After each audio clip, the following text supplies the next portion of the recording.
Welcome to Time Tellers, where we explore the stories behind the traditions and moments that have shaped our world. Today, as the holiday season surrounds us, we're diving into the rich history of Christmas carols in the United States. Yay! And how many of them are actually written in the United States? Almost none. Congratulations, you were correct. First Yay! time today. First time for everything. How did these songs become such a central part of our celebrations? What? That word is what, Renee? What do they tell us about the evolution of Christmas traditions in America? And what can we learn from the stories behind the songs we know and love? Let's deck the halls with history and explore the sounds of Christmas. Deck the halls with bells of holly, la la la la la. Please don't do that. Oh, come on. That was fun. Not for my ears. He's so nice to me, guys. So this does have musical prompts. And the first one is soft instrumental of God Rest Ye Merry Gentlemen. I'm not sure if that is public domain, but I feel like it is. Are you going to play it? We can do that. Are you going to play it? I said we can do that. God rest ye merry gentlemen. I don't have an acoustic guitar and the music in front of me. Remember Christ our Savior was born on Christmas Day.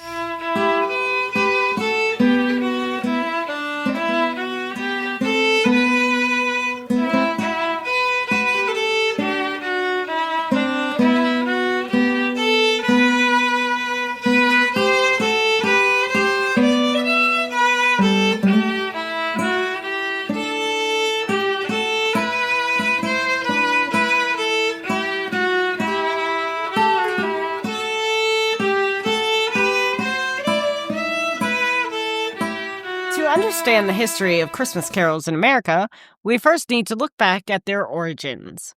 The word carol comes from the French term caroler, meaning to dance in a circle, and originally referred to festive songs, often with religious themes, sung during European celebrations.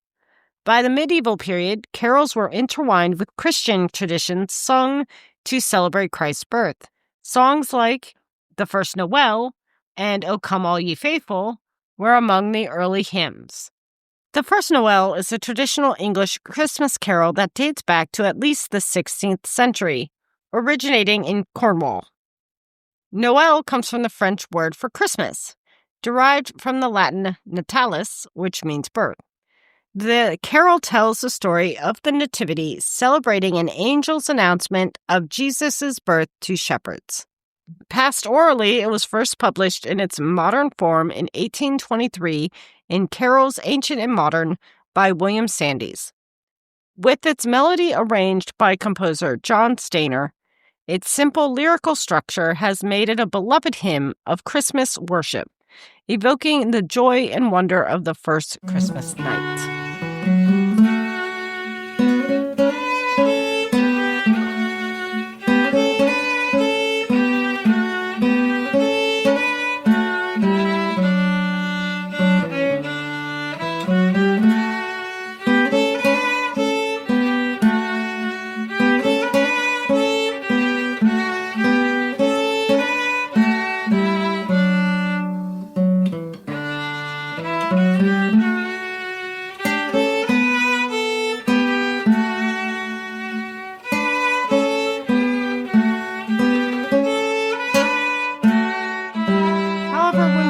Settled in the American colonies in the 17th century, they rejected many Christmas customs, including caroling, viewing them as too celebratory and pagan. Christmas was banned in some parts of New England until the late 1600s. Is that before or after the whole witch thing? Before. Weren't the witch trials in the 1600s? Yeah, but I mean, is that what started it? Was they needed something else to do without Christmas? No idea. To the Puritans, Christmas was associated with pagans' tradition, excess, and what they viewed as corrupt practices of the Catholic Church. As soon as we mentioned the Catholic Church, the lights went off. Yeah. Oh, just one light bulb. Hey, I didn't even mention religion today, so... No, you did not. But if you thought we were going to get through the history of Christmas carols in America without mentioning religion, that was all on you. Because that is where these hymns mostly come from. The Puritans believed there's no biblical basis for celebrating Jesus' birth on December 25th and saw the also known as festivities, surrounding the holiday as a distraction from true religious devotion. That was a wonderful way to say that word. Sure. You're not going to make fun of me for literally spewing out, like, tongues? I'm not being possessed. It's okay. Sure you are. Because you wouldn't realize it if you were. Ooh, fair point. So, how did melodies find their way into American traditions? By the 19th century, Christmas was being reimagined, thanks partly, again, to European immigrants. We find this as a common theme for our traditions in America here. They brought festive songs and customs from their countries. Let's explore how carols took root and became a defining feature of Christmas in America. The 19th century marked a turning point for Christmas in the U.S. During this time, many Christmas traditions, as we know them today, including caroling, gained popularity. This was partly due to the influence of Victorian England, whose figures like Charles Dickens popularized Christmas as a time for charity, family, and festivity. His 1843 novella, A Christmas Carol, inspired a resurgence of Christmas songs in both Britain and the U.S. So, in case any of y'all don't know, A Christmas Carol by Charles Dickens is a novella, which is just a short novel, that he published in 1843, and it tells the story of Ebenezer Scrooge, a miserly and cold-hearted businessman in Victorian London. On Christmas Eve, Scrooge is visited by the ghost of his former business partner, Jacob Marley, who warns him to change his ways or suffer in the afterlife. Scrooge is then visited by three spirits, the ghost of Christmas past, present, and yet to come. What about Bill Murray? No, wrong one. Who showed him the impact of his greed on his life and the lives of others. Through these visions, Scrooge sees the joy and hardship of people around him, including the struggle of his underpaid clerk, Bob Cratchit, and Bob's sickly son, Tiny Tim. Confronted with his mortality and the loneliness of his current path, Scrooge undergoes a profound transformation. And by Christmas morning, he becomes kind and generous, spreading joy and goodwill to those around. Yeah, just a little summary roll there real quick for you. In case you didn't know the story of A Christmas Carol. It's possible. Then public school failed. Actually, I don't remember reading A Christmas Carol in school. I don't think.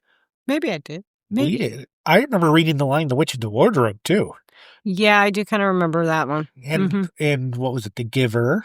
Yep, definitely read The Giver. Yeah. That was a good uplifting one. Yes, so uplifting. Yes, it is. You can't see my face right now, but no. I wish we would have read Clockwork Orange. That is probably not appropriate for. There's a lot of violence in that book. Unless you're talking like high it's school. a little bit of the ultra violence. Yeah. And a lot of the old in and out. I'm just saying that is not necessarily an appropriate. But it promotes drinking milk. Oh gosh. Milk and cookies. See, I tied it in. You did tie it in. Somehow you got there. You did. Yes, I did. One of the earliest American Christmas carols is, do you know what it is? One of the earliest? An American one? Oldest one? Without looking at my screen? You're looking at my screen. You can't look. You can't look. I can't see that from this far away. Although I do have my glasses in my coat pocket. Okay, well, that's cheating. Any guesses? You're going to take out your glasses. Wow, look how dusky those are. When's the last time you wore those? I don't know. It obviously wasn't when we were trying to see a show on Broadway. Yeah, that was dumb. Jingle Bells. Yes, look at that. You looked at my screen. Jingle Bells by James Lord Pierpont. Why am I wearing glasses? And that was in 1857. Interestingly, it wasn't originally intended to be a Christmas song. It was composed for Thanksgiving. Hey, I forgot how to clean these. Can you clean them off? No. You want me to not be able to see? Its catchy tune and cheerful lyrics quickly made it a holiday favorite. Like cheerful? Jingle bells, jingle all the way. How's that cheerful? How is that not cheerful? And it has the bells. What are the bells on? I mean, is this sleigh like some kind of a hearse or something? Or I don't think so. Are you sure? Yes. Or is somebody slaying something? No, not that kind of sleigh. You sure? Yes. It's spelled S-L-E-I-G-H-T, not S-L-A-Y. You said G-H-T. It's like, oh, yeah, no T. Sorry. No T. I teach English, guys. Too bad I'll have to delete all this, but still, that was funny. Why do you have to delete all that? Composed by James Lord Pierpont in 1857, the song was first published as the One-Horse Open Sleigh, S-L-E-I-G-H. Pierpont wrote it in Medford, Massachusetts, inspired by famous sleigh races in the area. Although it wasn't intended as a Christmas carol, its cheerful melody and references to snow quickly made it a holiday favorite. And also back to Jingle Bells. Jingle Bells was the first song broadcast from space in 1965 when astronauts aboard NASA's Gemini 6 played it with harmonica and bells. We have an object, looks like a satellite, going from north to south, up in a polar orbit. He's in a very low trajectory, traveling from north to south. Has a very high brightness ratio. Looks like about you can see about a very low. Looks like the point to the stand by one. It might looks like he's trying to stick with him.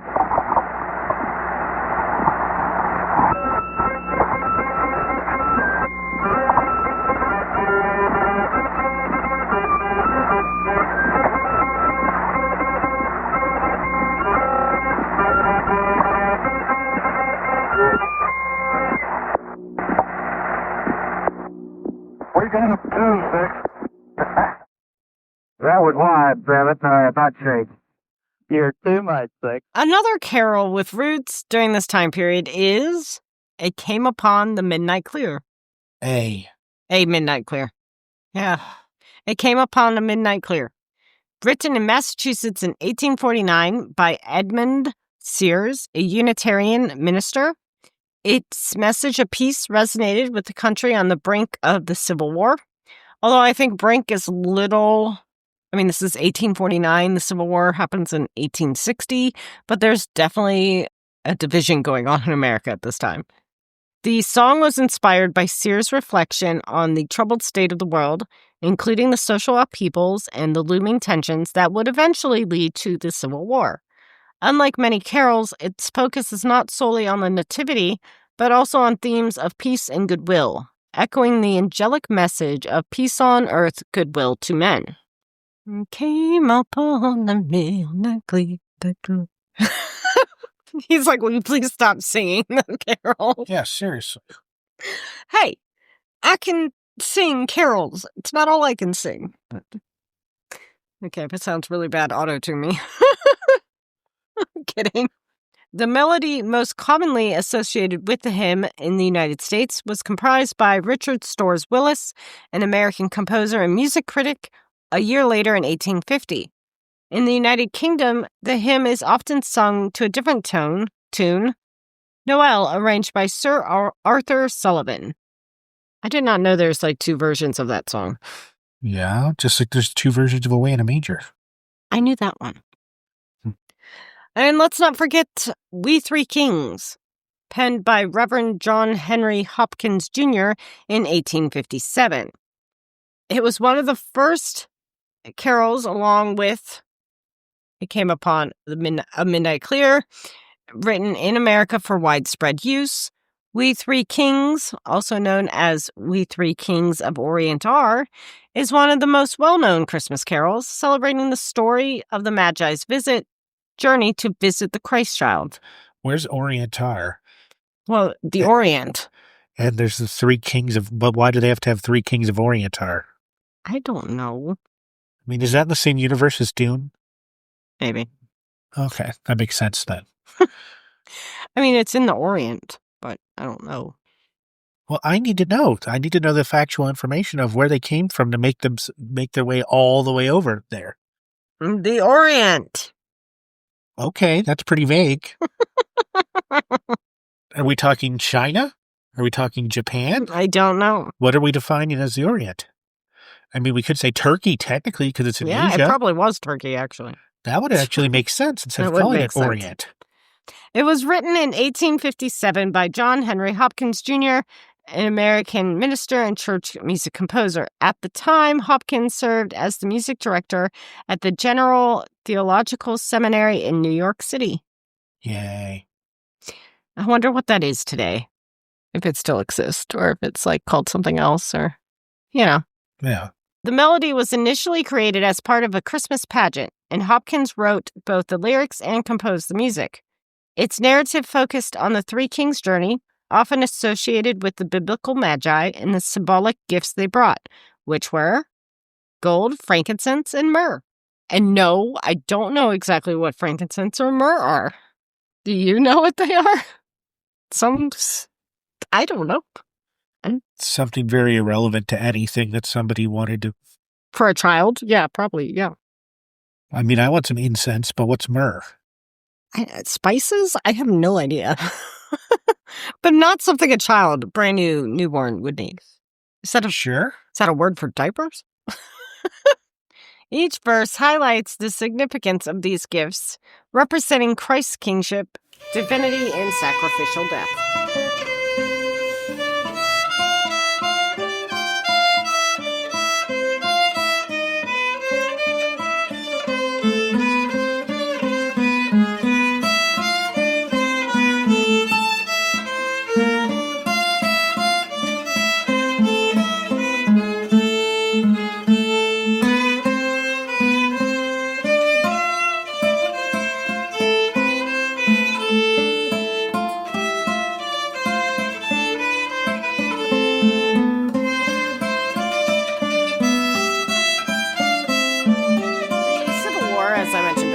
Took place in 1861 to 1865.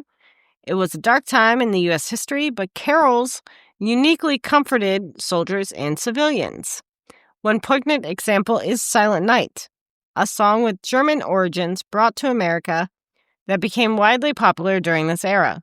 It was translated into English in the mid-19th century by John Freeman Young, an Episcopal priest in the United States, and then spread worldwide. Its soothing melody and message of hope were a balm to those grieving the war's devastation. During World War I, Silent Night symbolized peace and unity.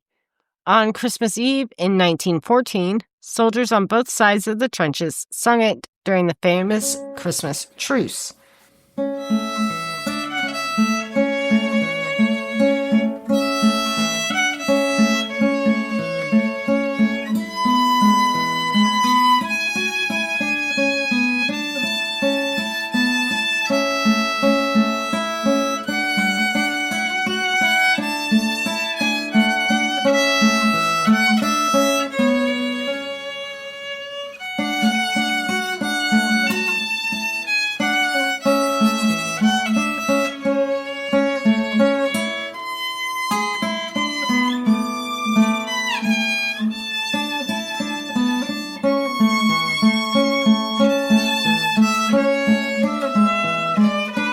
Carols also had a unifying power.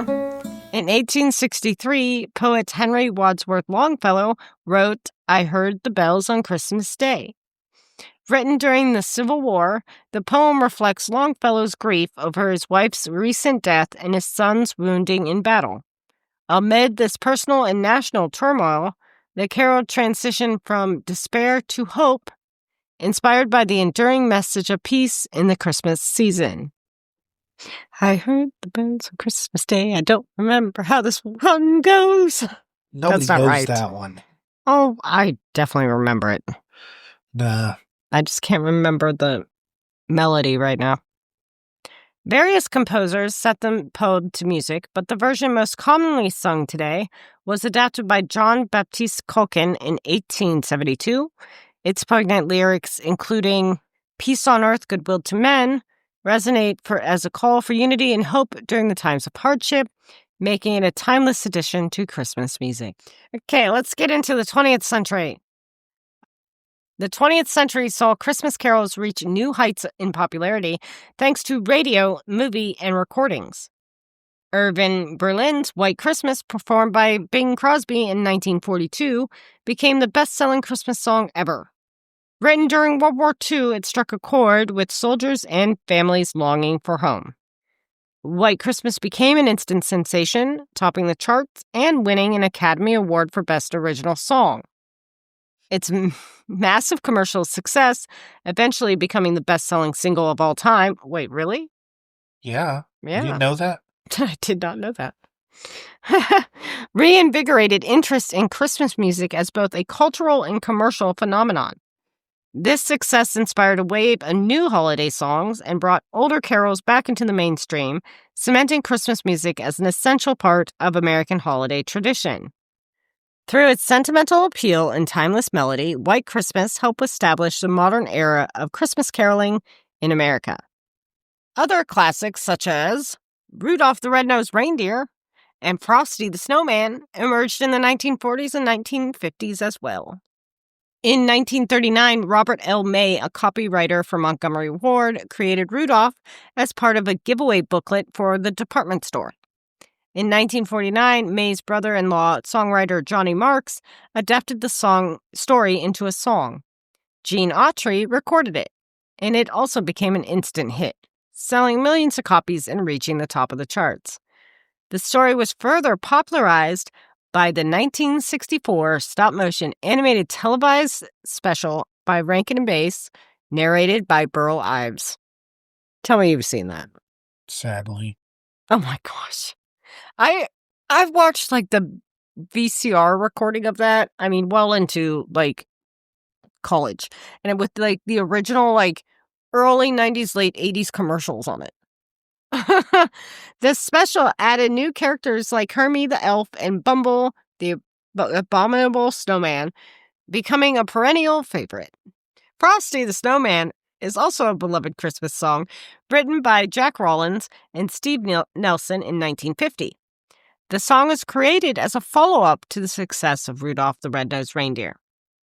In 1969, the story was adapted into an animated television special, produced again by Rankin Bass. Narrated by Jimmy Durant, the cartoon introduced Frosty to a new generation and remains a holiday classic. Although I don't know if I've seen this one. How haven't you? Hell, I don't know. These songs blended traditional caroling with the rise of holiday commercialism. Though more playful, they carried the spirit of togetherness and joy that defines the season. Carols in America also reflect the country's diverse cultural heritage. For example, Feliz Navidad, written by Puerto Rican musician Jose Feliciano in 1970, has become a holiday staple, blending English and Spanish to celebrate Christmas joy. Feliz Navidad. No, we can't have that. Feliz Navidad. That's not public domain. Well, I don't think I sang it well enough to count. Anyway.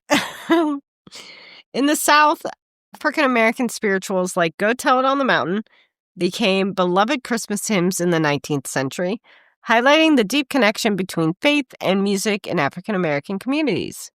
Originally a spiritual, John Wesley Wark Jr. adapted it as a Christmas hymn in the early 20th century. Similarly,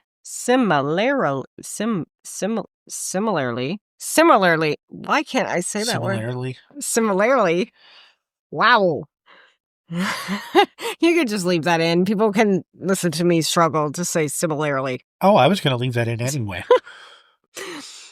Appalachian folk carols, such as I Wonder as I Wander, reflect the unique musical traditions of rural America.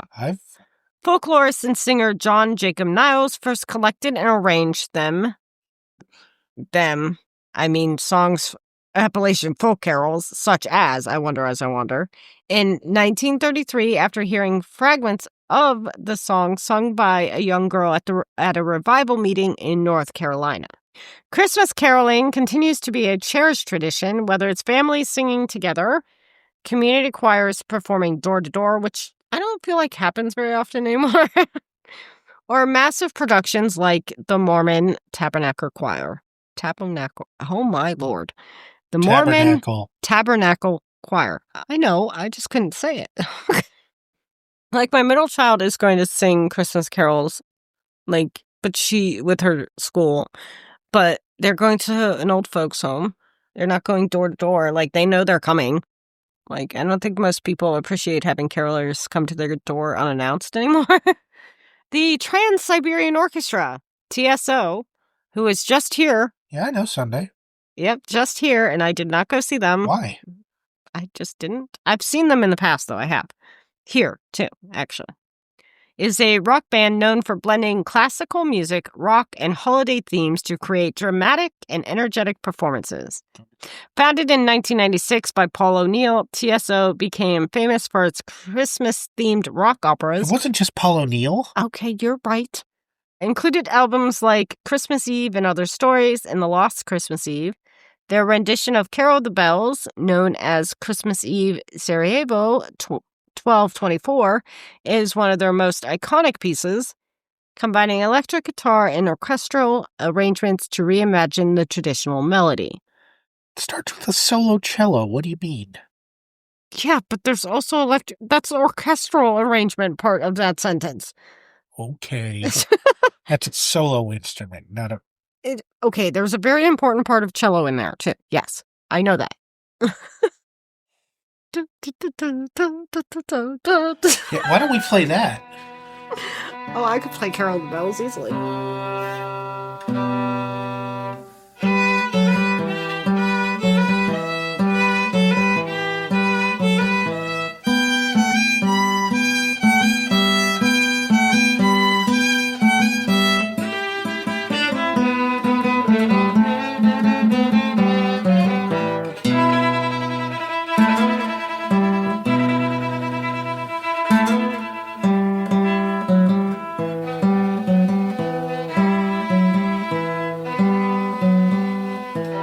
TSO's work revitalized interest in Christmas music by merging traditional carols with modern rock elements, making them a holiday staple. Their dynamic stage productions and fresh takes on classic carols have introduced these songs to new generations while preserving their festive spirit. Beginning in the mid-20th century, songs like Bing Crosby's White Christmas, as we mentioned earlier, and Mariah Carey's All I Want for Christmas Is You, became instant classics. Really? Yes. All you want for Christmas is me? No, that's Mariah Carey. Go talk to her. These merge pop sensibilities with the festive spirit of carols. Pop artists often reimagine traditional carols, such as Whitney Houston's powerful rendition of Do You Hear What I Hear? Or Pentatonic's modern cappella take on Oh Holy Night and Little Drummer Boy. These adaptations keep timeless carols relevant while introducing them to new generations. Yes, because we did not talk about Oh Holy Night or Little Drummer Boy or Do You Hear What I Hear? All three great Christmas songs, I think. The Drummer Boy version from Strikey 12, sure. Yeah, I forgot about that. That was good. I know it was. Mm-hmm. That whole play was good. That was fun. I'm aware. Okay, well, sorry for talking in the podcast. Do I have that? I don't know. Christmas carols tell the story of how America has celebrated and reimagined the holiday season over centuries. From solemn hymns of peace to cheerful jingles, these songs carry history, faith, and joy in every note. As you gather with loved ones this season, take a moment to reflect on the rich tapestry of traditions behind the carols we sing. My family was a big Christmas carol gathering. My grandfather, when he was alive, would play Christmas carols. We would all sing them. I mean, the entire family would. And until at least my aunt died, we would still gather, and we took turns. Often my Uncle Dean played because he's a really good musician. Or sometimes my cousin Kate would play, and we would still sing. We just haven't done it really since the pandemic because my aunt died right before the pandemic, and we usually only gather now and like Zoom as a big Zoom? group. Zoom. So unfortunately, but that's how I spent my childhood. We would come up to Erie, maybe not every year, but most years, and we would do a whole family sing-along. We had a whole booklet. Like, my grandfather put together a booklet of lyrics that we all sang. And we all had our favorites. And we all had requests. And I'm not sure how my grandfather played for like 3 hours straight, but he did. So, do you have any Christmas traditions that involve singing carols or anything? No. So, remember that it's not everybody's favorite time of the year, too. You are correct.